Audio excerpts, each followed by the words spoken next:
네, 우리 모두가 세상을 살면서 행복하고 건강한 삶을 살았으면 좋겠습니다. 오늘 이 시간에 예배에 나오신 우리 모든 성도님들에게 하나님 주시는 행복과 기쁨이 넘치고 그리고 사랑이 가득한 삶을 살 수 있기를 바랍니다. 우리가 무엇보다도 행복하게 살기 위해서는 가정이 행복해야 돼요. 이것은 아무리 강조해도 지나치지 않는 것입니다. 마치 엄마가 아이를 잉태를 하잖아요. 그러면 잘 보호를 하고 그리고 그 탯줄을 통해서 엄마의 영양분을 공급해서 아이가 잘 자랄 수 있도록 해주는 것처럼 가정은 한 사람이 생명을 얻고 또 보호를 해주고 힘을 공급해주며 이 세상을 행복하게 살 수 있는 그런 근거를 만들어주는 것이 가정이라는 것이죠. 그런 면에서 너무나 중요하다라는 거예요. 그런데 우리의 가정이라고 다 행복한 것은 아니라는 거예요.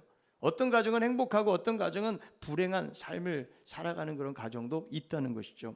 행복한 가정은 천국의 그림자가 드려지지만 불행한 가정은 지옥의 그림자가 드려진다. 과연 우리의 가정에는 어떤 그림자가 있는가 하는 것입니다. 우리가 그래도 그리스도인이라면 행복한 가정을 세워야 되지 않을까? 우리는 실제로 행복한 가정을 이루어가고 있느냐는 거예요.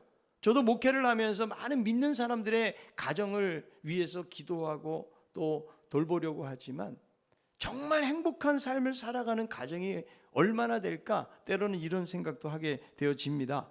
우리가 여러분 그래도 하나님을 주인 삼고 살아간다면 최소한 우리의 부부관계, 부모와 자식 간의 관계, 형제들과의 관계가 세상 사람들과는 달라야 되지 않을까?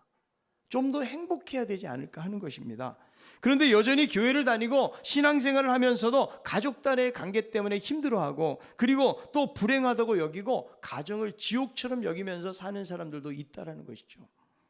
왜 그럴까요? 하나님을 믿는다고 해서 내가 원하는 대로 다 되고 자동적으로 행복해지는 것이 아니기 때문에 그런 것입니다. 결혼이라는 것이 사랑하는 두 사람이 만나서 결혼하고 자녀를 낳고 단순히 많은 시간을 보낸다고 해서 행복해지는 것은 아니기 때문에 그런 것이죠.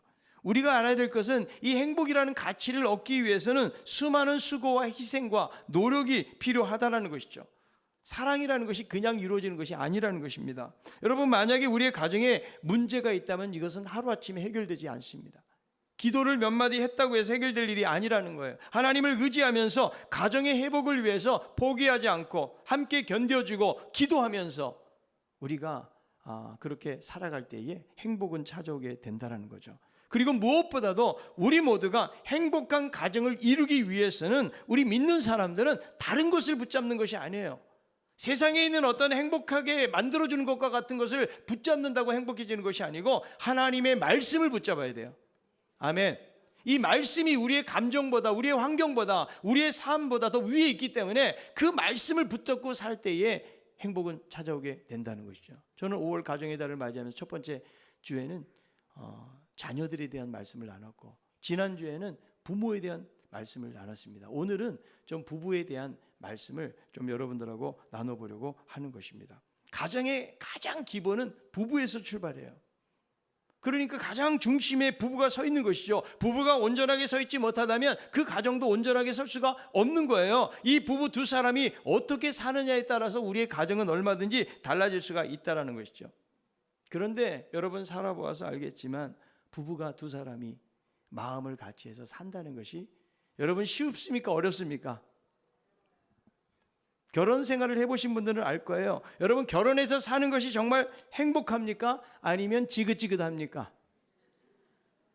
두 가지 요소가 다 있겠죠. 꼭 행복한 것도 아니고 그런다고 뭐 항상 지긋지긋한 것도 아니겠지만 그래서 여러분 파리가 커피에서 빠져서 하는 말 있잖아요. 쓴맛 단맛 다 봤다고. 그런 것처럼 이 두 가지의 맛이 공존하고 있다는 것이죠. 결혼하기 싫은데 결혼한 사람이 어디 있겠어요? 처음에는 다 사랑한다 그러고 행복을 꿈꾸면서 결혼했는데 현실은 어떻게 다가오는 것입니까? 남편이 백마탄 기사 대접을 받는 것이 아니에요. 아내가 뭐 신데렐라와 같이 그런 공주 대접을 받는 것은 아니라는 거예요. 이것이 바로 결혼의 현실이라는 거예요. 그래서 행복한 가정을 이룬다는 것은 쉽지 않다는 거죠. 언론에 자주 등장하는 말들이 뭐예요? 가정 파탄에 대한 이야기들을 많이 듣습니다. 이혼은 계속해서 급증해 가고 있고 심지어는 항원 이혼. 과거에는 그냥 참고 살아가지고 화병 생긴 사람들이 많거든요. 그런데 이제는 내가 나이가 들고 늙었어도 이제 헤어져야겠다. 난 도무지 내 남편이랑 못 살겠고 내 아내랑 못 살겠다. 이렇게 가감하게 이혼하는 사람들도 생겨나고 있다는 거죠. 그리고 졸혼이라는 말, 아니 그거를 TV에서 방영을 합니다. 결혼을 졸업했다는 거예요. 이혼은 안 했지만 서로 별거 생활하면서 그것이 사는데 더 좋을 것 같아서 산다, 이렇게 소개하는 가정들도 있거든요. 여러분, 우리의 가정들을 보면 폭력 있는 가정이 있고요, 그리고 외도로 인해서 무너지는 가정, 그리고 다양한 어떤 역기능적인 그런 속에서 있는 그런 건강하지 못한 가정들을 많이 볼 수가 있거든요. 그러니까 가장 행복해야 될 가정이 지금 비극적인 모습으로 흘러가고 있는데, 이것이 이 시대의 모습이라고 볼 수가 있다는 거죠. 그런데 여러분, 이 가정의 중심에 누가 있다고요? 바로 부부가 있는 거예요. 부부가 행복해야 여러분 가정은 행복해지는 거예요. 그렇다면 이 부부는 어떤 관계를 가지고 살아야 되는가? 오늘 본문에 보니까 아내와 남편에 대한 말씀을 나누고 있는데 22절부터 보면 아내에 대한 말씀을 먼저 하고 있습니다. 그리고 25절부터 보면은 남편에 대한 말씀을 다루고 있는데요. 자, 먼저 아내에 대한 말씀을 다루기 때문에 아내들이 이 말씀을 잘 여러분들이 들을 수 있기를 바랍니다. 자, 22절을 한번 읽어봅니다. 아내들이여 자기 남편에게 복종하기를 주께 하듯 하라. 아내들에게 뭐라고요? 남편에게 뭐하라? 복종하라. 얼마나 열받는 이야기인지 모릅니다. 그 이유가 무엇인가? 성경은 이렇게 말해요. 남편이 아내의 머리이기 때문이다. 그래서 이 복종이라는 말은 어떤 말인가 하면 문자적으로 아래에 두다는 말이거든요. 그러니까 남편의 건의 아래 아내가 있다라는 거죠. 근데 이 복종이라는 단어 자체가 어떻게 보면 현대인들에게는 널 걸맞지 않은 단어라고 말할 수가 있다는 거죠. 하나님이 분명히 남자 여자를 동등하게 만드셨는데 왜 남편에게 복종해야 되는 것인가? 이 복종이라는 말 자체가 아주 위압적이고 권위적인 말이죠. 그리고 자신의 이기적인 행동을 정당화시키는 데에 수단으로 쓰여지고, 역사 속에서 남자들이 여성들을 자기 목적을 위해서 마음대로 이용한 그런 예들이 너무나 많았거든요. 현 시대를 살아가면서도 일부 남자들은 여성을 성적인 놀이개나 혹은 자기 쾌락을 위한 도구처럼 생각하는 그런 사람들도 있다는 거죠. 그래서 복종이라는 단어를 볼 때에 이것은 적합하지 않는 것이다. 이 복종이라는 말이 상당히 논란이 되어 왔어요. 이 복종이라는 단어를 다른 단어로 대체해야 된다. 이것은 그 당시의 상황이었기 때문에 오늘날은 적합하지 않다라고 그렇게 주장하는 사람들도 있습니다. 사실 헬라 문화 속에서 여성들은 차별이 심했기 때문에 당시 아내들이 남편에게 복종한다는 거 전혀 어색한 일이 아니라고 말 수가 있는 것이죠. 그런데 오늘날에는 이것이 적용되기가 힘든 말이라는 거죠. 오늘 이 자리에 나오신 아내 여러분들은 남편에게 복종하라는 말이 여러분들에게 동의가 되십니까? 아무도 아멘을 안 하고 가만히 있잖아요. 어떻게 지금 처음부터 지금 아내에 대한 말씀을 하면서 남편에게 복종하라고 그러니까 아무래도 열받는데 말이죠. 이런 말씀까지 들어야 되나? 여러분, 성경은 어떻게 말하는지를 한번 찾아보려고 하는데요. 베드로전서 3장 1절에 있는 말씀이에요. 아내들아, 이와 같이 자기 남편에게 순종하라. 이는 혹 말씀을 순종하지 않는 자라도 말로 말미암지 않고 그 아내의 행실로 말미암아 구원을 받게 하려 함이니, 여기에 보니까 남편에게 뭐하라? 순종하라. 그런데 이 남편이 하나님을 모르고 말씀에 순종하지 않는 남편이라고 할지라도 순종하라는 거예요. 에베소서 5장 24절. 그러므로 교회가 그리스도에게 하듯 아내들도 범사에 자기 남편에게 복종할지니라. 범사는 뭐예요? 모든 상황 속에서 그냥 결혼 기념일 날만 복종하는 것이 아니고 모든 상황 속에서 복종하라, 이렇게 말씀해 주고 있다는 거죠. 오늘 우리 여자분들이 교회 안 나왔으면 이 말을 안 들을 텐데, 근데 들을 수밖에 없는 것이죠. 저는 제 말을 하고 있는 것이 아니고 성경에 있는 말씀을 여러분들에게 전해드리는 거예요. 자, 이 복종이라는 배경에 대해서 좀 살펴보려고 있는데요. 사도 바울이 여기서 복종이라는 말을 사용한 것은 당시 문화적인 배경에서 나온 말이 아니라는 거예요. 성경적인 배경을 두고 이 말씀을 하고 있는 거예요. 하나님께서 세상을 창조하시는데 먼저 누구를 창조하셨어요? 남자를 창조하셨어요. 그런데 남자 혼자 사는 것, 독처하는 것이 아름다워 보이지 않으셨어요. 그래서 하나님께서 여자를 무엇을 통해서? 남자의 갈빗대를 통해서 여자를 만드신 것이죠. 그러니까 창조의 순서로 볼 때는 누가 먼저예요? 남자를 먼저 창조하시고, 그리고 여자를 위해서 남자가 만들어진 것이 아니고 남자를 위해서 여자를 만들었다라고 창조 원리에서 그렇게 말씀해주고 있다라는 거죠. 그러니까 성경은 이렇게 질서적인 면에서 남자를 먼저 만드시고 권위를 주신 거라고 이야기하고 있는 거죠. 그런데 아담과 하와가 범죄함으로 말미암아 그 타락 때문에 남녀 간의 문제가 발생하게 된 거예요. 여러분, 에덴 동산에서 죄가 들어오기 전에 아담하고 하와하고 대판 싸웠다, 이런 말 들어보셨어요? 아내가 복종하기 싫어가지고 이 하와가 에덴 동산을 배회했다, 뭐 이런 말을 들어보셨습니까? 그런 말이 전혀 없는 거죠. 이때는 그저 남편의 말에 순종하는 거예요. 왜? 그것이 하나님의 질서였기 때문에 죄가 들어오기 전에는 너무나 자연스럽게 그것이 이루어진 것이죠. 그런데 타락으로 인해서 관계가 왜곡이 되고 변질이 된 거예요. 자, 창세기 3장 16절에 있는 말씀입니다. 또 여자에게 이르시되 내가 내게 임신하는 고통을 크게 더하리니 내가 수고하고 자식을 낳을 것이며 너는 남편을 원하고 남편은 너를 다스릴 것이니라 하시고, 이제 타락의 결과로 인해서 어떤 결과가 찾아오게 되는가 하면 남편에 대한 열정과 욕망이 더해지고, 그리고 남편은 아내를 어떻게 하는 거예요? 강압적으로 다스리고 지배하는 관계로 그렇게 변질이 되었다는 거예요. 그럼에도 불구하고 성경을 보면 남편에게 복종하라는 일관성을 유지하고 있다는 거예요. 자, 그러면 남편에게 무조건 복종해야 되는가?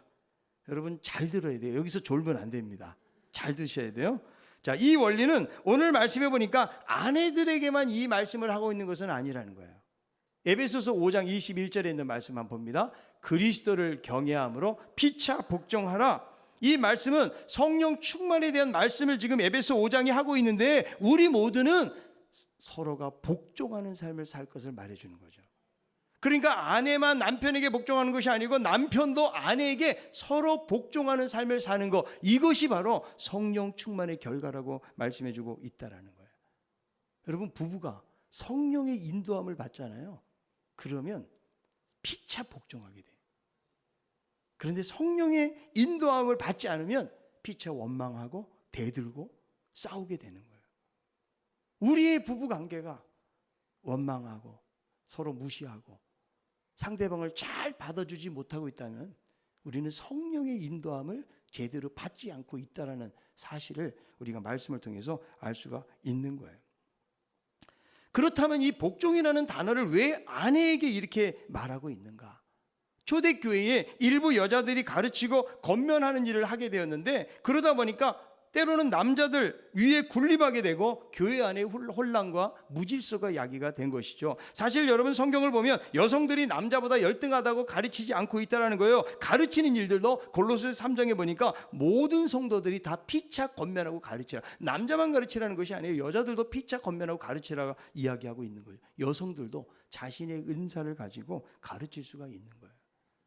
여러분, 남자들이 말 잘하는 것 같지만 여자들이 말 훨씬 잘합니다. 저는 제 아내랑 말싸움에서 이긴 적이 한 번도 없어요. 제가 사용하는 언어가 얼마나 많은지 몰라요. 감정의 언어들이 많아요.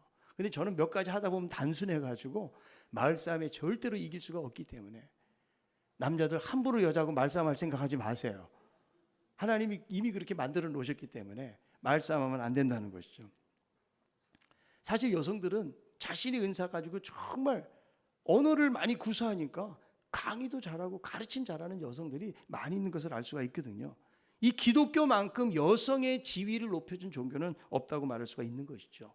왜 그런가? 갈라디아서 3장에 보니까 유대인이나 헬라인이나 종이나 자주자나 남자나 여자 없이 그리스도 예수 안에서 하나이니라. 하나라는 거예요. 그래서 역사 속에서도 보면 위대한 여성들이 많았다는 것을 알 수가 있는 거죠. 그런데 초대교회 당시에는 어때요?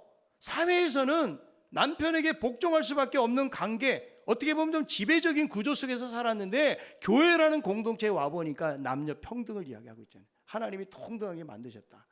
여기서 여성들에게 주어진 자유가 제한을 받아야 되는데 절제가 안 되는 거예요. 그러다 보니까 일부 그 위치를 잃어버리고 남자에 막 군림하려고 하는 자유에 대한 방종들이 나타나기 시작이기 때문에 거기에 대해서 다시 한번 성경은 말씀해주고 있다는 거예요. 여성의 위치가 어딘가? 자, 그렇다면 이 복종하라는 말씀은 무엇인가? 상대방의 권위에 눌려가지고 마지못해서 굴종하는 태도를 말하는 것이 아니고, 이 복종은 무엇인가 하면 스스로가 자발적으로 자기 자신을 상대방보다 낮추는 것을 가르치는 거예요. 그래서 아내들은 스스로 자발적으로 남편보다 내가 똑똑하고 남편보다 잘하는 것이 많아도 자기를 어떻게 하라? 낮추라는 거예요, 남편보다. 그래서 남편을 그렇게 섬기라는 거예요. 저는 아멘을 기다리고 있습니다. 그래서 하와를 저는 늘 이렇게 생각합니다. 남편을 하늘처럼 받드는 와이프, 하와. 그래서 남편에게 복종한다고 해서 무엇을 말하는가 하면 남편의 헤드십을 인정하는 겁니다. 왜냐하면 하나님이 남편을 통해서 가정을 잘 다스리고 책임지는 역할을 남편에게 주셨기 때문에. 그래서 남편을 함부로 우습게 보거나 무시하지 말아라. 이것이 바로 창조의 원리라는 거예요. 한 아내가 기분 전환하라고 미용실에 가가지고 긴 머리를 갑자기 짧게 커트를 하고 온 거예요. 아내의 짧은 머리카락을 본 남편은, 여보, 나는 긴 머리를 좋아하는데 아니 어떻게 나에게 상의 한마디도 없이 그렇게 혼자 자르고 오면 어떡하냐고. 이 말을 들은 아내가 화가 난 표정으로 남편의 머리를 째려보면서 말합니다. 당신은 대머리 될 때 나한테 말했어요. 여러분, 째려보면서 대들지 말고, 여보 미안해요, 나는 당신 거예요, 이 머리도 당신 거예요, 이러면 남편의 지갑이 열리게 되는 거예요. 여러분, 남편의 열등감을 자극하지 마세요. 좀 존중해주고 인정해주세요. 남편은 아내들의 그 인정을 먹고 사는 존재가 바로 남편이라고 생각하는 거죠. 아무리 내가 사회에서 여러분 성공하고, 아니 회사 가면 사장님 그러고 부장님 그러고 잘 받들어 주는데 집에만 가면 아내가 나를 무시한다고 생각하세요. 여러분, 그런 남자가 집에 빨리 들어가고 싶겠어요? 왜? 존중을 안 해주니까. 그러니까 남자들이 방황하라고 어디 가는 거예요? 여러분, 술집에 가보세요. 얼마나 존중을 잘해주는지 몰라. 당신 최고라고 그러고. 아내는 늘 가면은 바가지 긁고 그러는데 술집에 가면 그 여성들이 얼마나 얼굴도 예쁘고 말이죠, 잘해주니까. 그러니까 남자들이 방황하고 그러다가 넘어지고 그러는 거예요. 그런 의미에서 남편을 잘 세워주라는 거죠. 하나님께서 여성을 만들 때 돕는 배필로 만드셨잖아요. 서로가 보완하라는 거예요. 물론 아내만이 남편의 어떤 보조적인 역할을 하라, 그런 의미는 아닙니다. 왜냐하면 여기서 돕다라는 말 자체가 하나님이 인간을 돕다고 할 때 나의 도움이 어디서 올게, 그 도움이라는 말을 썼거든요. 그러니까 더 강한 위치에서 남편을 잘 보완해주고 도와주라. 왜냐하면 남편은 불완전해, 아내만 가지고도 불완전해요. 그래서 둘이 하나 될 때에 진정한 연합을 통해서 온전한 하나됨을 이루어갈 수 있기 때문에 하나님께서 그렇게 말씀해주고 있다는 거죠. 그런데 죄로 인해서 그 위치가 왜곡이 되고 상실이 되고 있는 거예요. 성경은 무엇을 말합니까? 남편의 리더십, 헤드십을 말합니다. 그리고 여자의 복종을 말해주고 있는데, 그것을 어디다 비유를 하고 있는가 하면 그리스도께서 교회의 머리됨처럼, 마치 주님의 교회의 머리가 되는 것처럼 교회가 바로 주님의 헤드십을 인정하잖아요. 주님이 주인이십니다라고 이야기하잖아요. 주님의 말씀에 복종하잖아요. 이런 것처럼 아내들도 남편을 그렇게 받아들여야 된다라고 이야기하고 있다는 거예요. 남편을 잘 세워주는 아내들이 될 수 있기를 바랍니다. 그렇게 여러분 자녀들에게도 보여줘야 되지 않겠어요? 이것이 행복한 가정의 비결 아닙니까? 여러분, 자녀들 앞에서 남편을 무시해 보세요. 그러면 자녀들이 그것을 다 보고 있어요. 이게 교육 아니에요, 여러분. 살아있는 교육 아닙니까? 자기 남편을 무시하는 그 엄마를 보면서, 야, 나도 결혼해서 행복하게 살아야지, 이런 것을 꿈꾸는 그런 자녀들은 없다라는 거죠. 잘 존중해 주세요. 남편의 부족함을 채워주세요. 남편은 누가 만들어요? 아내가 만드는 것입니다. 그래서 위대한 남자들을 보십시오. 역사 속에서 위대한 일들을 이뤘던 남자들의 항상 뒤에는 누가 있냐면 위대한 아내가 돼요. 제가 이마만큼 된 것은 제 아내 때문이에요. 인정하십니까? 네. 여러분도 마찬가지, 저뿐만이 아니라. 잠언 31장에 보니까 현숙한 여인이 나옵니다. 이 현숙한 여인은 슈퍼우먼이에요. 팔뚝이 굵은 여자, 현숙한 힘 있는 여자란 뜻이거든요. 그러니까 집안 안팎으로 막 일들을 많이 해요. 남편은 되게 무능력해 보입니다. 그런데요, 그런다고 남편을 무시하지 않아요. 그래서 남편이 뭐라고 칭찬합니까? 덕행 있는 여자가 많으나 당신은 여러 여자보다 뛰어난다 하느니라. 그리고 자식들은 일어나서 살해하고 감사한다라고 표현해주고 있는데요, 그것이 어디에 있는 거예요? 여호와를 경외하는 여자에게 이같이 칭찬을 받게 된다는 거예요.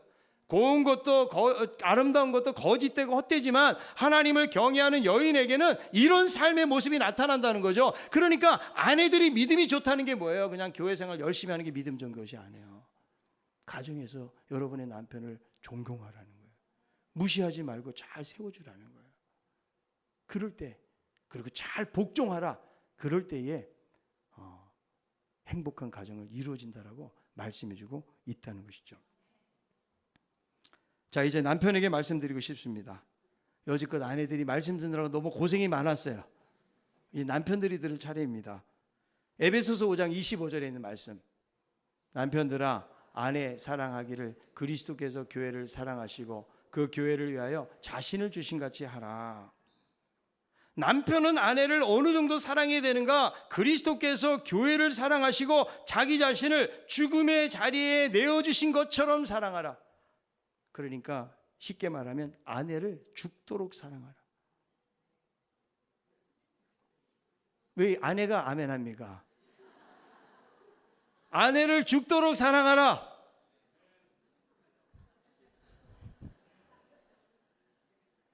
아니, 기분 나쁘게 아멘하는 것 같아요. 아내 얼굴이 이쁘다고? 아내가 자식을 잘 키운다고? 아내가 돈을 잘 벌어온다고? 아내가 일을 잘한다고? 성품이 좋다고? 아니에요. 별로 마음에 들지 않아도 사랑하라. 아내가 나이가 들어가지고 몸이 좀 펑퍼짐해지고, 그리고 피부가 쭈글쭈글해져도 볼품이 없어도 뭐하라? 사랑하라. 그 이유가 무엇입니까? 이것이 바로 주님의 사랑이기 때문에. 우리가 주님께 사랑받을 만해서 이렇게 사랑한 것이 아니에요. 그럼에도 불구하고의 사랑이라는 것이죠. 그러니까 남편들에게 주시는 이 말씀을 우리가 잘 기억을 해야 되는 거예요. 아내가 복종하라 이 말 들을 땐 속으로 아멘 하면서 목사님 계속해 주세요. 그러나 성경은 사실 복종보다 더 우리가 할 수 없는 말 같은 말씀을 해요. 사랑하라. 남편이 머리 대면 결코 독재가 아니라는 거예요. 상대방의 복종을 받아내는 권위적인 태도를 말하는 것이 아니라는 것이죠. 마치 군대 상관처럼 명령조로 말하고 상대방의 의견을 묵살하고, 그리고 눈짓 하나에 움직이는 태도를 요구한다면 하나님의 말씀에서 엄청나게 우리는 멀어져 있는 거예요. 아무리 여러분 봉건적인 그런 삶 속에서 자라났다고 할지라도 이렇게 사는 것은 자기 성품으로 사는 거고 자기 기질로 사는 거예요. 자기 성질대로 살지 말래요. 하나님의 말씀 그렇지 않아요. 아내를 사랑하는 말이 그 당시에 무제한적인 권력이 주어졌던 그 형편 속에서 이것이 어떻게 가능하겠는가? 아내 사랑하는 말이 결코 쉬운 말이 아니라는 거예요. 여러분, 경상도 남자들에게 사랑하라고 말로 고백하라고 그러면 할 수 있겠어요? 그러나 사랑하라고 이야기합니다. 28절을 한번 읽어보겠습니다. 이와 같이 남편들도 자기 아내 사랑하기를 자기 자신과 같이 할지니 자기 아내를 사랑하는 자는 자기를 사랑하는 것이라. 무엇처럼 하라고요? 자기 자신처럼 하래요. 이것이 곧 자기를 사랑하는 거예요. 아내를 사랑하는 것이. 근데 제가 남편이지만 남자들이 좀 이기적인 구석들이 많이 있습니다. 이거를 내려놔야 돼요. 내가 가진 권위를 가지고 그렇게 자기의 욕심을 채우는 이기적인 삶을 살지 말라고 말씀하는 거죠. 마치 내 자신에 대해서 관심 가지고 나를 그렇게 사랑하는 것처럼 아내를 사랑하라고 말씀해주고 있다는 거예요. 주님의 마음으로 가족들을 잘 돌봐야 돼요. 골로새 3장 19절에 있는 말씀, 남편들아 아내를 사랑하며 괴롭게 하지 말라. 3장 21절에 있는 말씀, 아비들아 너희 자녀를 노엽게 하지 말지니 낙심할까 함이라.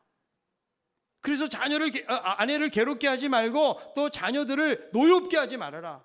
남편은 마치 주님께서 주님의 몸된 교회를 거룩하고 흠없고 영광스러운 교회로 세우기 위해서 그렇게 희생하시고 주님께서 이루어 가시는 것처럼 남편들도 그런 마음을 가지고 가족들을 잘 돌봐갈 것을 말씀해 주고 있다는 거예요. 아내들은 여러분 사랑하는데 표현을 안 해주면 잘 몰라요. 그러니까 남자들이 아무리 속으로 사랑한다 다 소용없어요. 여자들은 그렇게 표현하지 않는 남편을 보면서 상당히 불안해합니다. 자꾸 듣기를 원해요. 그래서 남성들도요, 잘 안 되지만 말로 표현하는 것이 중요하다. 나이가 70이 되고 80이 넘으신 우리 어르신들도 사랑한다 이렇게 표현해 보세요. 아무리 여러분은 할머니가 되고 아무리 늙었어도 사랑한다는 말 앞에서는요, 그동안 겪었던 모든 힘든 일들이 눈 녹듯이 녹아버리게 되는 것이죠. 사랑하면 어떤 문제도 해결하게 될 줄로 믿습니다. 사랑은 모든 걸 초월하는 거예요. 여러분, 미국의 루즈벨트 대통령, 이 미국 대통령 중에서 루즈벨트만큼 대통령 오래 한 사람 없어요. 3번을 하고 4번째까지 연임을 했어요.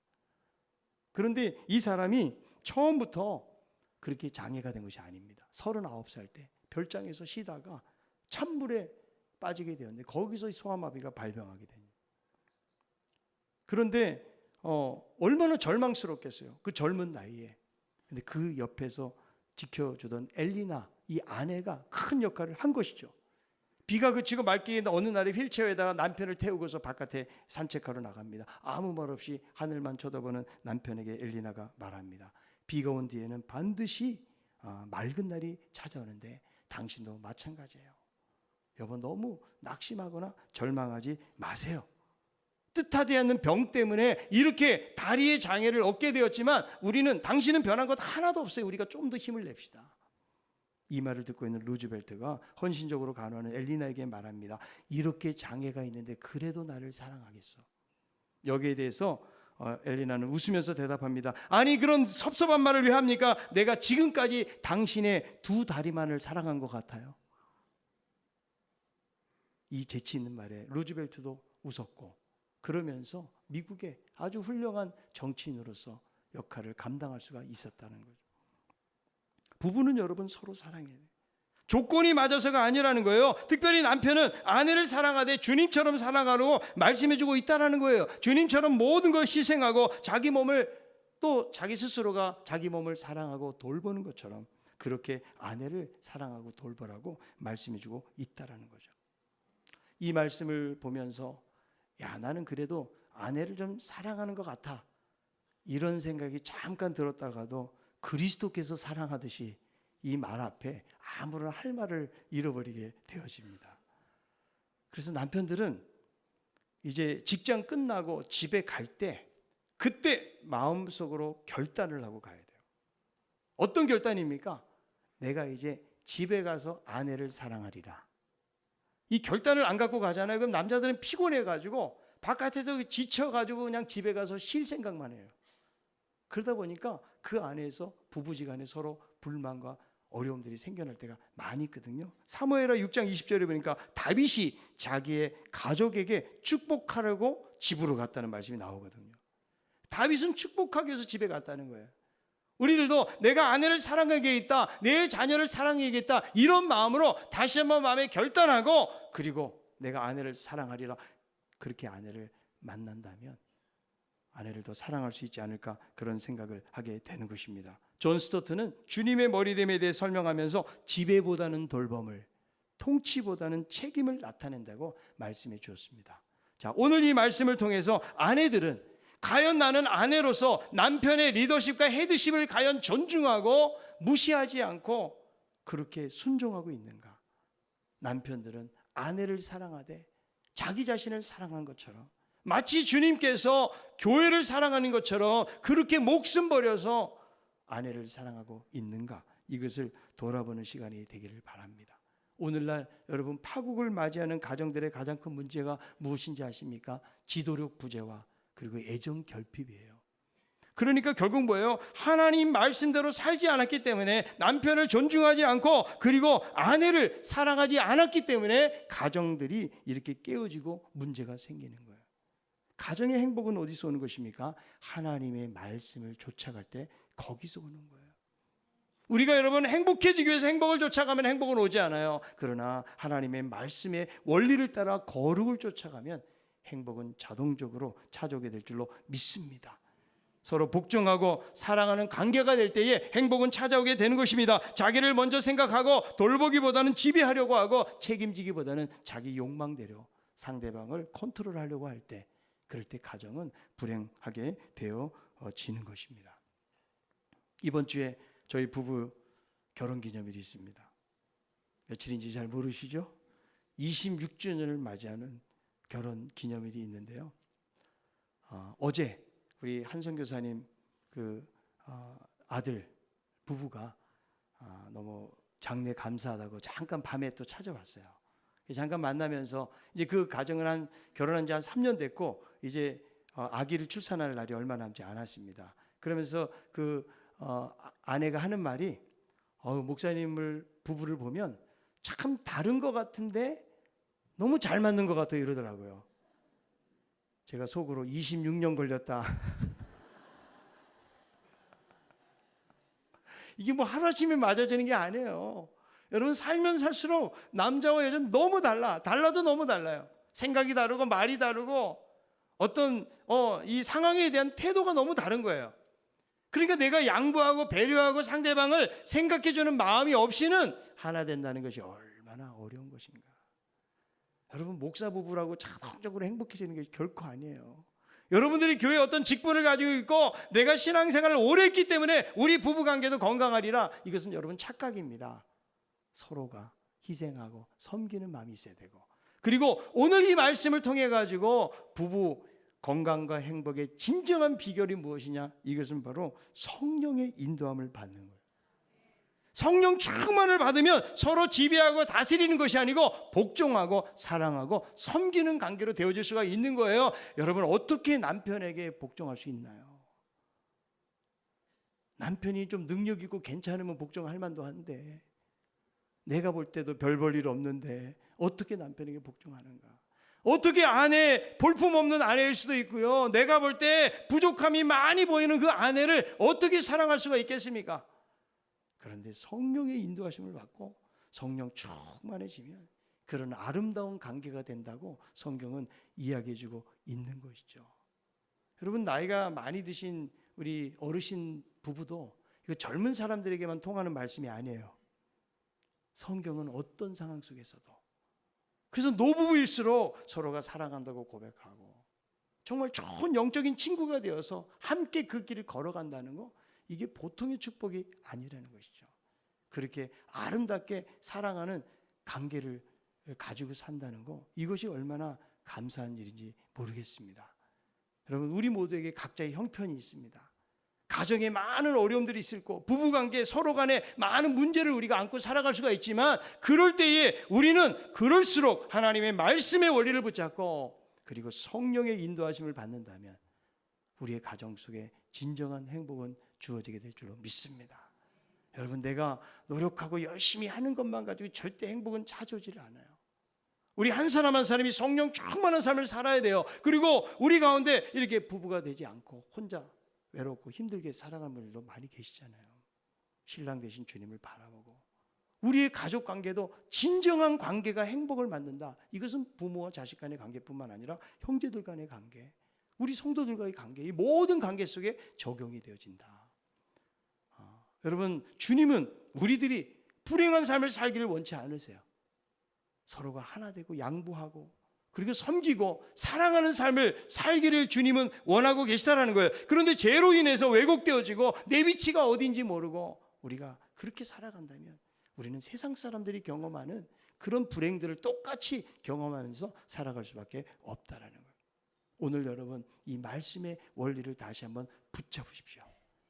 그래서 그 원리를 따라 서로 사랑하고 순종하는 관계 속에서 진정한 아름다운 부부관계를 이루어가고 또 그런 대인과의 관계 속에서 아름다운 관계를 이루어가는 우리 모두가 다 될 수 있기를 바랍니다.